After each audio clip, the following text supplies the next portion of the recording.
Welcome back to the Lakshmi Education channel. So students, last video వరకైతే మనం around 6 videos around చేసినాము. So 6 videos around చేసినాము. ఆ videos అన్నింటిలో బేసిక్ కాన్సెప్ట్స్ ఏం కావాలి, సో ట్రిగ్నోమెట్రీ యొక్క చాప్టర్ చేసినప్పుడు మనకు ఏవేవి ఇన్పుట్స్ వాడాలో అవన్నీ మనం నేర్చేసుకున్నాం. ఒకసారి మీరు ఏమేమి చెప్పినా కావాలనుకుంటే నా వీడియోస్కి వెళ్ళండి. Lakshmi education channel trigonometry in 10 minutes అని చెప్పి ఉంటుంది. అందులో వెళ్ళి చూస్తే మీకు వీడియోస్ అనేది అవైలబుల్ ఉంటాయి. సో కాన్సెప్ట్స్ ఒకసారి నేర్చుకోండి. సో ఈ రోజు వీడియోలో మనం ఏం చెప్పబోతున్నాం అంటే బేసిక్ ప్రాబ్లమ్స్ అనమాట. ఇప్పుడు 2+3 అడిషన్, ఇప్పుడు అడిషన్ సబ్ట్రాక్షన్ ఎట్లా ఉంటాయి మనకు 3 digits 2 digits, 99 + 1 ఎంత, 23 + 1 6 ఎంత, 24 × 7 ఎంత. సో బేసిక్ ప్రాబ్లమ్స్ ఎట్లయితే ఉంటాయో ట్రిగ్నోమెట్రీలో కూడా కొన్ని బేసిక్ ప్రాబ్లమ్స్ ఉంటాయి. సో ఈ ప్రాబ్లమ్స్ ఒకసారి మీరు చేస్తే ఫర్దర్ గా మీకు అలవాటు అవుతుంది. సో బేసిక్ ప్రాబ్లమ్స్ ఈ యొక్క వీడియోలో చెప్పబోతున్నాం. సో ఫస్ట్ ప్రాబ్లం ఏంటంటే మీకు ఎక్స్ప్లెయిన్ చేస్తాం. ఇది ఒక రైట్ యాంగిల్ ట్రయాంగిల్ అని అనుకుంటాం. ఇది ఏ అనుకుందాం. మనం ఫస్ట్ ప్రాబ్లం చెప్పుకుందాం. సింపుల్ గా మీకు కొన్ని ప్రాబ్లమ్స్ నేను ఎక్స్ప్లెయిన్ చేస్తా. సో దాన్ని బట్టి మీకు కొన్ని ప్రాబ్లమ్స్ హోంవర్క్ కూడా ఇస్తాం, ఓకేనా.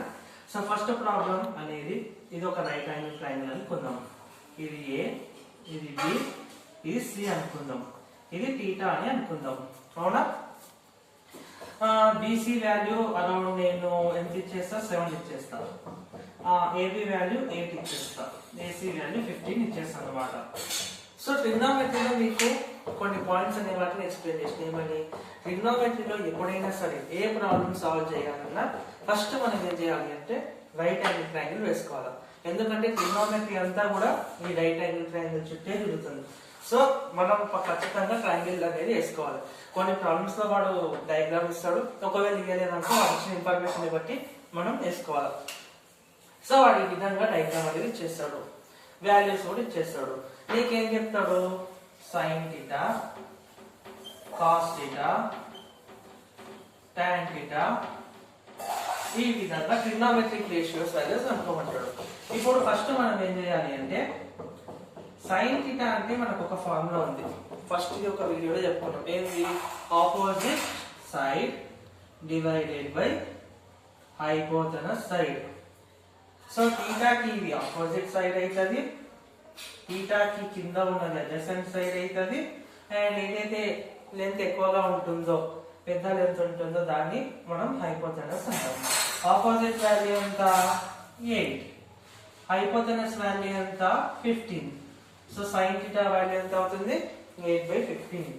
Cos theta value అనుకోమంటాడు.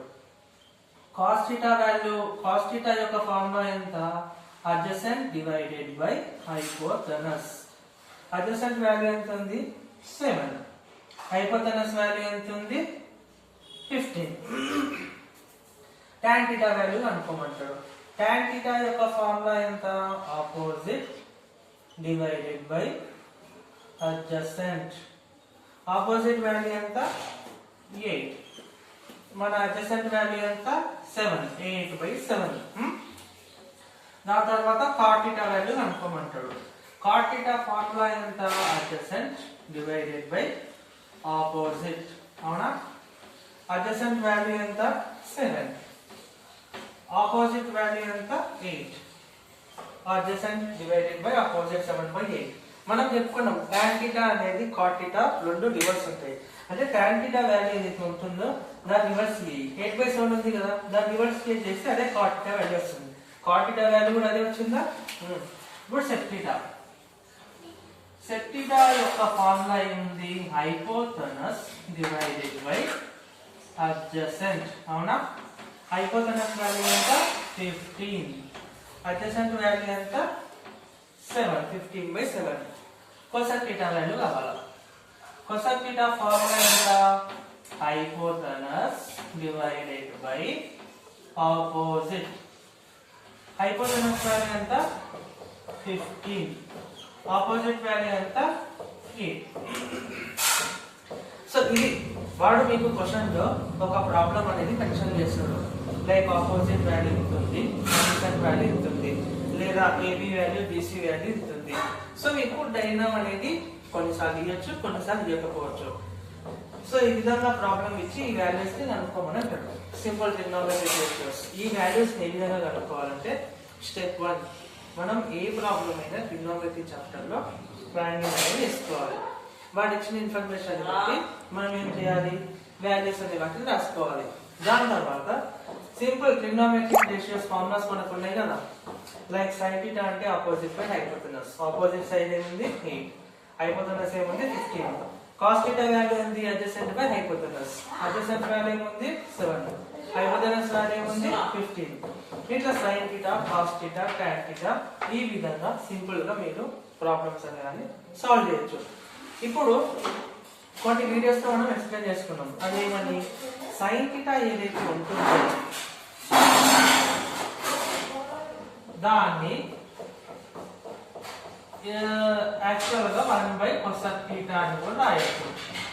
అంటే sin θ cos θ అనేది ఇన్వర్స్ అనేది అన్నమాట. ఇప్పుడు sin θ వాల్యూ ఎంత ఉంది 8/15 అవునా. ఇప్పుడు దీన్ని 1/cos θ వాల్యూ ఎంత ఉంది 15/8. ఇప్పుడు 8 అనేది పైన పోతుంది. 8 అనేది పైన పోతే 8/15 = 8/15. అంటే sin θ value 1/cos θ value same ఉంది. అంటే sin θ అనేది 1/cos θ రాసుకోవచ్చు, cos θ 1/sin θ. ఇక్కడ కూడా tan θ వాల్యూ 8/7 ఉంది. దీన్ని రివర్స్ చేయి 7/8. cot θ వాల్యూ వచ్చేసింది. సో tan θ రివర్స్ చేస్తే వచ్చేదే cot θ కదా. సో tan θ వాల్యూ 8/7 రివర్స్ చేస్తే 7/8 అనేది వచ్చేసింది. సో ఈ విధంగా ఒకటే ప్రాబ్లం లో వాల్యూస్ కనుక్కోవడము, ఒకవేళ sin θ ఇచ్చిండు cos θ కనుక్కోమంటాడు, అప్పుడు ఈ విధంగా ఇన్వర్స్ ఫార్ములా యూజ్ చేసుకుంటూ కూడా కనుక్కోవచ్చు. సో మీకు ఒకసారి నేను ఎక్స్ప్లెయిన్ చేస్తాను, ఓకేనా. ఇప్పుడు sin θ వాల్యూ ఇచ్చిండు, దాని యొక్క సహాయంతో cos θ ఏ విధంగా కనుక్కోవాలో మీకు ఎక్స్ప్లెయిన్ చేస్తాను అన్నమాట. ఫర్ ఎగ్జాంపుల్ sin θ వాల్యూ అనేది 5/4 అనేది వచ్చింది అవునా. cos θ వాల్యూ ఎంత ఉంటుంది అని అడుగుతుంది క్వశ్చన్. మనకి ఏం తెలుసు, sin θ అనేది = 1/cos θ, లేదా cos θ ని మనం ఏ విధంగా రాసుకోవచ్చు 1/sin θ. ఇప్పుడు sin θ cos θ ఇన్వర్స్ అంటే ఇదే కదా. sin θ ని ఈ ఫార్మ్ లో రాసుకోవచ్చు, cos θ ని ఈ ఫార్మ్ లో రాసుకోవచ్చు. వాడు ఏమి ఇచ్చిండు, sin θ ఇచ్చిండు, మనల్ని ఏమడుగుతుండో cos θ అడుగుతుండు అవునా. ఇప్పుడు cos θ అనుకోవాలా, అందుకు సెకండ్ వన్ యూజ్ చేద్దాం. ఇప్పుడు sin θ వాల్యూ ఎంత ఇచ్చిండు 5/4. మనం ఇందాక ఏం చేసుకున్నాం, tan θ cot θ, tan θ ఇచ్చి cot θ ఏ విధంగా అనుకోవాలో చూసుకున్నాం, sin θ ఇచ్చి cos θ ఏ విధంగా అనుకోవాలో చూసుకున్నాం. ఇప్పుడు థర్డ్ వన్ ఏంది, sec θ అండ్ cos θ. మనం ఏమనుకున్నాం, sec θ అని 1/cos θ అని కూడా రాయొచ్చు, లేదా cos θ అని మనం 1/sec θ అని కూడా రాసుకోవచ్చు. ఇప్పుడు cos θ sec θ రెండు ఇన్వర్స్ ఉన్నాయి అనుకో, ఈ విధంగా రాసుకోవచ్చు అవునా. ఫర్ ఎగ్జాంపుల్ వాడు మనకి ఏం చేసిండు, cos θ వాల్యూ ఇచ్చిండు, cos θ వాల్యూ 4/10 అంట. అప్పుడు sec θ వాల్యూ అనుకోమంటాడు అవునా. ఇప్పుడు sec θ వాల్యూ అనుకోవాలంటే మన ఫార్ములా ఉందా, ఎందుకు ఉంది, because they both are inverse అవునా కదా. సో sec θ అనుకోవాలంటే మన ఫార్ములా 1/cos θ. ఇప్పుడు cos θ వాల్యూ ఎంత ఉంది 4/10. ఈ 10 అనేది పైకి పోతుంది అవునా, పైకి పోతే ఆన్సర్ ఏమవుతుంది 4/10. సారీ 10 అనేది పైకి పోతుంది కాబట్టి 10/4 అన్నమాట. సో ఈ విధంగా మనము sec θ వాల్యూ ఇచ్చినప్పుడు మనం ఏం చేస్తున్నాం, cos θ అనుకోవాలంటే ఫార్ములా ఇది, cos θ వాల్యూ ఇచ్చి sec θ అనుకోవాలంటే ఫార్ములా. రెండింటిలో ఏదైనా మీరు యూజ్ చేసుకోవచ్చు. సో మనం ఇందాకైతే ఒక చిన్న ప్రాబ్లం ఎక్స్ప్లెయిన్ చేసుకున్నాము. ఆ ప్రాబ్లంతో పాటు లైక్ sin θ ఇచ్చి cos θ అనుకోమంటే, tan θ ఇచ్చి cot θ అనుకోమంటే ఏ విధంగా సాల్వ్ చేస్తున్నాం. ఇప్పుడు మీకు ఇంకొక ప్రాబ్లం ఎక్స్ప్లెయిన్ చేస్తాం. ఫర్ ఎగ్జాంపుల్ ఇది A, ఇది B. బీసీ అని అనుకుందాం. వాడు ఏం చేసిండు, ఏబి వాల్యూ 8 అని ఇచ్చిండు, బీసీ వాల్యూ 6 అని ఇచ్చిండు. ఏబి వాల్యూ ఇచ్చిండు, బీసీ వాల్యూ ఇచ్చిండు. ఏసీ వాల్యూ మనకి ఇవ్వలేదు. వాడు ఏమంటుండో డైరెక్ట్ సైన్ ఎంత, tan ఎంత అండ్ cosec ఎంత అని అంటుండు. సో మీకు ఒక డౌట్ రావచ్చు, ఇప్పుడు క్వశ్చన్ లో మనకు 3 వాల్యూస్ అనేవి ఇవ్వాలి, AB value, BC value, AC value. ఈ 3 వాల్యూస్ ఇచ్చిన తర్వాత ఇది కనుక్కోమంటే కనుక్కోవచ్చు. మరి ఈ 2 వాల్యూస్ మాత్రమే ఇచ్చి ఏసీ ఇవ్వకుండా ఎట్లా కనుక్కోవాలి అని డౌట్ రావచ్చు. సో మీకు సెకండ్ వీడియోలో ఎక్స్ప్లెయిన్ చేసిన పైథాగరస్ థీరం. పైథాగరస్ థీరం గుర్తుకుంది కదా, అంటే ఫర్ ఎగ్జాంపుల్ ఇది టీకా అని అనుకుందాం. కాబట్టి టీకాకి ఆపోజిట్ ఏమవుతుంది, ఆపోజిట్ సైడ్. కింద ఉన్నది ఏమవుతుంది, అడ్జసెంట్ సైడ్. ఈ విధంగా ఉన్నది ఏమవుతుంది, హైపోటెనస్. పైథాగరస్ థీరం ఫార్ములా ఏముంది, దట్ ఈస్ ఆపోజిట్ యొక్క సైడ్ ని స్క్వేర్ చేసి అడ్జసెంట్ యొక్క సైడ్ ని స్క్వేర్ చేసి రెండింటిని ప్లస్ చేస్తే అది దేనికి ఈక్వల్ అవుతుంది, హైపోటెనస్ యొక్క సైడ్ ని whole square. Opposite square plus adjacent square side equal to hypotenuse whole square. అంటే ఈ సైడ్ ని ఈ సైడ్ ని రెండింటిని స్క్వేర్ చేసి ప్లస్ చేస్తే సమ్ చేస్తే దీనికి ఈక్వల్ అవుతుంది. ఇప్పుడు ఈ 2 వాల్యూస్ ఇచ్చిందా మనకు హైపోటెనస్ తెలియదు కదా, ఈ ఫార్ములా యూజ్ చేసుకుంటూ మనం హైపోటెనస్ వాల్యూ అనుకుందాం. ఆపోజిట్ సైడ్ వాల్యూ ఎంత, ఏబి 8 స్క్వేర్. అడ్జసెంట్ యొక్క వాల్యూ ఎంత, బీసీ 6 స్క్వేర్. ఇప్పుడు మనం అనుకోవాల్సింది హైపోటెనస్ స్క్వేర్ కదా. ఇప్పుడు 8 స్క్వేర్ ఎంత, 64. 6 స్క్వేర్ ఎంత, 36. ఇప్పుడు 64 ప్లస్ 36 ఎంత అవుతుంది, 100 అవుతుంది అన్నమాట, హైపోటెనస్ స్క్వేర్. ఇప్పుడు మనం హైపోటెనస్ వాల్యూ కదా మనకు కావాల్సింది. సో స్క్వేర్ అనేది ఇవ్వకపోతే ఏమవుతుంది, అండర్ రూట్ అవుతుంది. అండర్ రూట్ 100 వాల్యూ అనేది 10. అవునా, అంటే ఈ 2 వాల్యూస్ ఇచ్చి ఇది ఇవ్వకుండా మనం ఈజీగా కనుక్కోవచ్చు. ఇట్లా పైథాగరస్ థీరం యూజ్ చేసుకుంటూ కనుక్కోవచ్చు. హైపోటెనస్ యొక్క వాల్యూ ఎంత వచ్చింది, 10. ఓకేనా. ఇప్పుడు వాడు ఇచ్చిన సైన్ ఏ, tan ఏ, cos ఏ ఇది కనుక్కుందాం. ఇక్కడ మీకు ఇంకొకటి ఎక్స్ప్లెయిన్ చేయాలన్నమాట. ఇందాక మనము థీటా అనేది సి తీసుకున్నాం, అవునా. కానీ వాడు ఇక్కడ ఏమడుగుతుండు, ఏ అడుగుతుండు. అంటే యాంగిల్ అనేది ఎక్కడ పెట్టుకోవాలి, ఏ దగ్గర పెట్టుకోవాలన్నమాట. ఇప్పుడు యాంగిల్ అనేది ఏ అయితే అప్పుడు థీటాకు ఆపోజిట్ ఉన్నది ఏమవుతుంది, ఇది ఆపోజిట్ అవుతుంది, ఇది అడ్జసెంట్ అవుతుంది.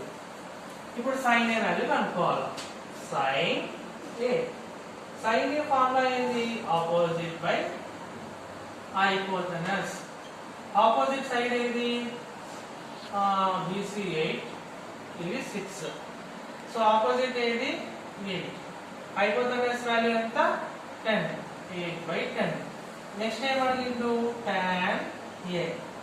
ఇప్పుడు tan ఏ ఫార్ములా ఏంది, opposite divided by adjacent. Opposite value ఎంత, 8. అడ్జసెంట్ వాల్యూ ఎంత, 6. నెక్స్ట్ ఏమడిగిండు, cosec ఏ వాల్యూ. ఇప్పుడు cosec యొక్క ఫార్ములా ఏముంటది, హైపోటెనస్ డివైడెడ్ బై ఆపోజిట్. అవునా, హైపోటెనస్ సైడ్ ఏముంది, 10. ఆపోజిట్ సైడ్ ఏముంది, 8. ఇది. సో ఈ విధంగా వాడు నీకు ఒక ట్రయాంగిల్ ఇచ్చి లేదా వాడు క్వశ్చన్ ఇచ్చి ఈ విధంగా వాల్యూస్ కనుక్కోబడినప్పుడు మీరు ఈ విధంగా ఈజీగా సాల్వ్ చేయొచ్చు. ఈ సైడ్ ఇచ్చి ఈ 2 సైడ్లు ఇచ్చి ఈ సైడ్ ఇచ్చినప్పుడు పైథాగరస్ థీరం యూజ్ చేసుకోవచ్చు. లేదా వాడు ఇచ్చిందంటే ఓకే. ఈ విధంగా ఇచ్చిన తర్వాత వాడు మనం అబ్జర్వ్ చేయాలన్నమాట. అంటే ఇందాక మనం థీటా సి దగ్గర పెట్టుకున్నాం పైథాగరస్ థీరం ఫైండ్ అవుట్ చేసేటప్పుడు, ఈ వాల్యూ ఫైండ్ చేసేటప్పుడు. కానీ వాడు క్వశ్చన్ ఏమడుగుతుండు, ఏ అడుగుతుండు. సైన్ ఏ అంటే థీటా అనేది ఎక్కడ ఉండాలా, ఏ దగ్గర ఉండాలా. ఇప్పుడు థీటా ఏ దగ్గర ఉన్నప్పుడు ఇది ఆపోజిట్ అవుతుంది, ఇది అడ్జసెంట్ అవుతుంది, ఇది హైపోటెనస్ గా ఉంటుంది. సో ఇది ఈ యొక్క వీడియోలో ఈరోజు మనం 2 ప్రాబ్లమ్స్ ఎక్స్ప్లెయిన్ చేస్తున్నాం. ఫస్ట్ ప్రాబ్లం ఏముంది, సింపుల్. వాడు ఒక క్వశ్చన్ ఇస్తాడు, వాల్యూస్ ఇస్తాడు, డయాగ్రామ్ చేసుకొని మనం ఏ విధంగా ఫైండ్ అవుట్ చేయాలో చేసుకుంటాము. అండ్ ఇన్వర్స్ ఒకవేళ అడిగిందనుకో సైన్ ఇచ్చి కొసెక్ కాస్ ఇచ్చి సెక్ ఫైండ్ అవుట్ చేసుకుంటాం. సెకండ్ ప్రాబ్లం ఏముంది, 2 వాల్యూస్ ఇస్తాడు కానీ థర్డ్ వాల్యూ ఇయ్యడు, హైపోథెనస్. ఫస్ట్ దీన్ని ఇవ్వకుండా మళ్ళీ అడుగుతుండ్రు. సో ఈ విధంగా ఇచ్చినప్పుడు మనం పైథాగరస్ థీరం కనుక్కోవాలి. దాని తర్వాత ఇక్కడ ఏ యాంగిల్, ఏనా బీనా సీనా అబ్జర్వ్ చేసుకోవాలి. ఏ అయితే థీటా ఏ దగ్గర పెట్టుకోవాలా, థీటా బి దగ్గర పెట్టుకోవాలి, సి అన్నదానికి థీటా సి దగ్గర పెట్టుకోవాలి. ఇది ఫైండ్ అవుట్ చేసి దాన్ని బట్టి కనుక్కోవాలి. ఇంకా వాల్యూస్ కనుక్కునేటప్పుడు మీకు ఎట్లాగో simple formulas, opposite by hypotenuse, opposite by distance, వాడు ఏది వచ్చిందో దాన్ని ఫైండ్ అవుట్ చేయండి అంతే. సో ఈ రోజు ఈ వీడియోలో ఈ 2 ప్రాబ్లమ్స్ ఎక్స్ప్లెయిన్ చేసుకున్నాం. సో ఈ రెండింటిని ఒకసారి మీరు ప్రాక్టీస్ చేయండి. సో నెక్స్ట్ వీడియోలో మీకు కొన్ని ఇంకా డిఫరెంట్ టైప్ ఆఫ్ క్వశ్చన్స్ అనేవాటిని మీకు ఎక్స్ప్లెయిన్ చేస్తాం. ఓకేనా? So like our video and subscribe our channel. Okay.